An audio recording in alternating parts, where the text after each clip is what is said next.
Oa. Mapenzi ni kipengele. Usiombe ile jambo likakukuta. Kuna kisa kimoja hicho cha mwanangu yani. Lakini kabla ya kisa nikwambie tu kitu kimoja kwamba unatakiwa uelewe kwamba kwenye mahusiano hakikisha una date na mtu ambaye unajua ni level yako yani. Umeona? Yaani wewe mwanaume unamchagua mwanamke ambaye atakubaliana na wewe. Lakini pia vile vile mbeleni in way out asikufanye ukabadilika. Yaani asikupe stress mwanamke. Hakikisha mwanamke ana add something kwenye maisha yako. Akupe kitu yani. Sio aje afa akakufanya ndo ukawa umevunjika moyo, ukawa stress, ukawa yani uka give up. Anyway, nilikuwa na rafiki yangu mmoja huyo. Tunaelewana sana. Mpaka dakika hii tunaelewana sana. Lakini cha ajabu zaidi mwanangu kilichokuja kumkuta. Na lakini nilikuwa nikimwambia kwamba oya achana na mapenzi mwanangu. Afu binti yoyote yule unayekutana naye kwenye maisha yako usionyeshe kumpenda. Mwanamke anahitajika kujaliwa, unajua? Ili unamjali, take care. Afu wanawake wengi sana wanapenda maneno. Unajua? Kisa hichi hapa. Siku moja nimekaa na mwanangu tumetoa kitu maskani nini. Kitu kizuri chakula mwanangu. Tukapiga msosi pale vizuri, mwana akaniambia, "Oya. Mimi nataka nichomoke, lakini kabla sijafika home nitapita kwa manzi yangu hapo." Nikamwambia basi baridi. Hela ukifika utanicheck, so you have to be careful on your way. Sababu anachomba kwa hewa. Nikamwambia basi poa. Mwaga moto vizuri kafika pale kapiga ngora ishiki huko ndani. Mmepiga ngora, ni ngora maana yake ni matingilima simu ise. Piga simu wapi? Piga simu bora kama nusu saa hii hapa mzee. Mwana kana mbona serious? Kabidi anivutie oya mwanangu wewe. Vipi mwana mpigie simu shemeji yangu hapo nani? Shemeji yako ashiki simu. Kacheka kwanza funga nikamwambia oya.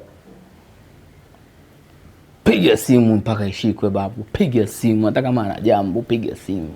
So mimi sinijua labda manzi atakuwa na rafiki yake au nikashinda kumwambia au kwamba Center Bolt ndio hiyo imeachiwa fiade hapo. Nikaona basi mambo yasiwe mengi, mwambie tu mwanao amcheki mpaka shike simu. PC kashika simu, mzee ikatoka nje pale getini nini, oya. Mtoto si huyo hapo mzee, mashallah jamaa anamdekiria hivi. Mungu kampa. Baridi. Kaongea na manzi pale anamwambia, mbona kama vile hutaki kuniruhusu niingie ndani nini? Unajua ile mbona kama hutaki dimwaka anajingata lakini hapo nyuma hapo mambo wakati anakuja akahisi kama mbona kama kuna kitu yani unaona, yani machale alishamcheza.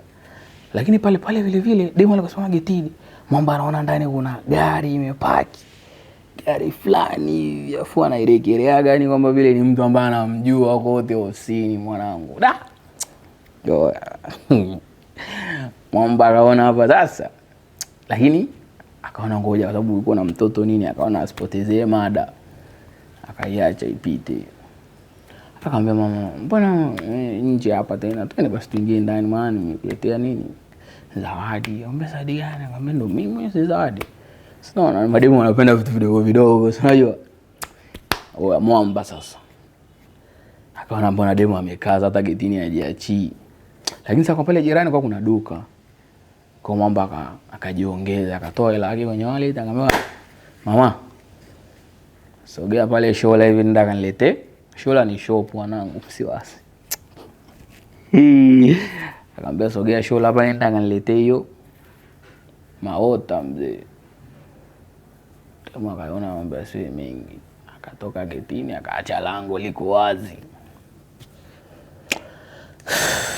Mwamba akavuta pumzi fulani hivi afu akaachia pumzi afu akazama ndichi. Ile ameingia ndichi hivi mzee anakuta sebule na ni chumba na sebule kiko open. Afu ghafla akasema, "Ngoja ni chili hapa." Ile anataka chili. Aona mwamba anafungua mlango wa bafuni shwa. Afu ni mwamba ambaye anamjua sasa. Unaona? Mwamba anayemjua kilichotokea sasa. Wakadekereana pale. Mwamba akaona ishakuwa so. Nilichokiona nje kumbe ndo kilicho ndani. Yani kwamba ndinga ni ya mwana, afu mwana yuko ndichi. Mwana akaona mambo yasiwe mengi. Akarudi zake nje, akarudishia mlango vizuri. Mwanangu ajisikia vibaya sana. Guess what? Ile mwana amefika pale getini, dem ndo anarudi kutoka dukani, kampatia jamaa maji nini. Mwana ameshakuwa mwekundu mzee, Mwamba anawaka. Mwamba anawaka. Kwa hiyo Mwamba akakubali kunywa maji nini ili kupoza injini ya mwili nini. Unajua joto yani. Unajua mwili yani ukioga na joto ni kama vile gari yani, kwa lazima ulipoze na maji. Mwamba akagonga maji yake ya baridi fresh. Kuna mambo ya swim mengi. Mwamba akamwaga demu kama vile azifu hajui kinachoendelea. Hapo ndo nilichomkubali mwana yani.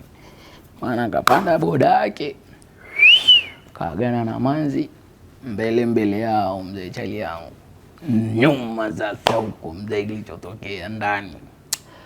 Vipi mbona huyo analetea mtu ambaye mbona sielewi, wewe manzi hujanyoka yani unakuwa na mitikasi ambayo. Akamwambia baba tulia. Yule mimi ni boda yangu ananileteaga diko, ananileteaga chencha, ananileteaga maji. Yani mavitu fulani ile ya chap mzee ndo boda wangu yani naweza ngasema. Boda akatucheli mimi namjua. Ingia udada pale ndani mambo yasiwe. Mwana sasa kama amenivutia haya. Mwanangu uliniambia machozi. Sio hiyo. Nini mwanangu niambia shida nini? Mwanangu da. Nini?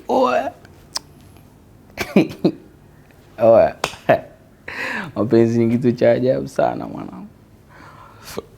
Mwamba akaniambia, mwanangu nimefika pale nimemkuta Mwamba fulani yule unamfahamu Mwamba mtu fulani yuko na manzi yangu ndichi mwanangu yani ndo hivyo yani. Kaumia mwanangu, nikajisikia ovyo kinyama kwa sababu ni mzee langu afu ni mtu ambaye yani namuonaga aso zake, si unajua. Ila mimi nilikuwa namwambia kwamba ni huyu demu sio yani demu wa kufanani, sio wazi yako, ni demu ambaye unajua mbushuna nini fulani, unajua muonekano yani ni ile mnaita unajua.